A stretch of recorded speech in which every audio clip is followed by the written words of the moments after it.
नारळ फोडल्याशिवाय आणि माणूस जोडल्याशिवाय आतून किती चांगला आहे हे कळत नाही.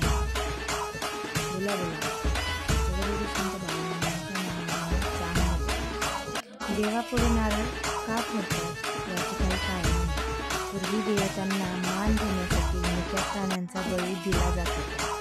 असा हिंसक प्रकार काही लोकांना सहन झाला नाही. त्यांनी ही प्रथा मोडीत काढली. त्याऐवजी त्यांनी देवदेवतांना नारळ फोडण्याची प्रथा सुरू केली. नारळ फोडणे म्हणजे स्वतःला दुसऱ्याच्या विश्वासानं थोडक्यात आपल्याला वंदनीय असणाऱ्या देवाच्या स्वाधीन करणे. नारळ फोडत असताना त्याच्यासोबत आपल्याला असणारा स्वाभिमान, स्वार्थ, ईर्ष्या या साऱ्या गोष्टी जोरात आपटून पडाव्यात आणि निर्मळ मनाने आपलं स्वगृही परतावं अशी समजूत आहे.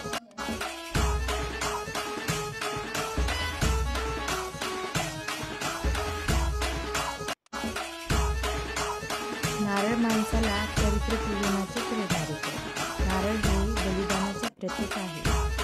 नारळ वरून कणक कठीण असतो, परंतु त्याचे खोबरे गोड असते. अंतर्मनातील सौंदर्याचा शोध घेण्याची शिकवण नारळ देतो. नारळ समुद्राचा खारटपणा स्वतःच्या हृदयात शोषून घेतो आणि माणसाला गोडपणा देत असतो. दुसऱ्याच्या हितासाठी स्वतः त्याग करण्याचा धर्म नारळ माणसाला शिकवतो. नारळाकडून जो त्यागाचा आदर्श मिळतो, बलिदानाची जी शिकवण मिळते ती हृदयात सतत जागरूक राहावी आणि प्रत्यक्षात आचरणात आणण्याचे सतत भान राहावे. या पवित्र भावनेने देवापुढे आपण नारळ फोडतो.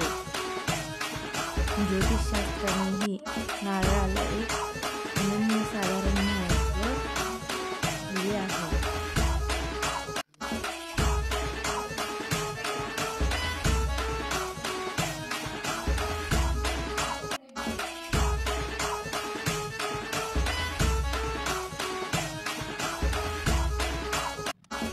शुभकार्याच्या सुरुवातीला नारळ फोडण्याची हिंदू परंपरा भारतात सार्थिक आहे.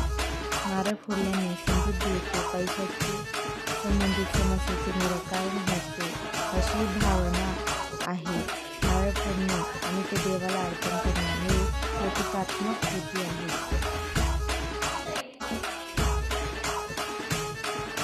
नारळ फोडल्याने समृद्धी येते आणि पैशाच्या संबंधित कारणाचे निराकरण होते अशी भावना आहे. नारळ फोडणे आणि ते देवाला अर्पण करणे कृती आहे. पौराणिक कथेनुसार जेव्हा भगवान विष्णू पृथ्वीवर अवतरले तेव्हा त्यांनी देवी लक्ष्मी, नारळाचे झाड आणि कामधेनू गाय मानवजातीच्या कल्याणासाठी आणली असे ते मानले जाते. नारळ हे ब्रह्मा, विष्णू आणि महेश या 3 देवांचे प्रतीक मानले जाते. सुरुवातीला नारळ सोडले जातात. ते आंतरिक इच्छा आणि भौतिक इच्छांचे प्रतीक आहे त्या आपण सोडल्या पाहिजेत. नारळ जमिनीवर फोडणे हे आपल्या अहंकाराचे प्रतीक आहे. ते आपण आपला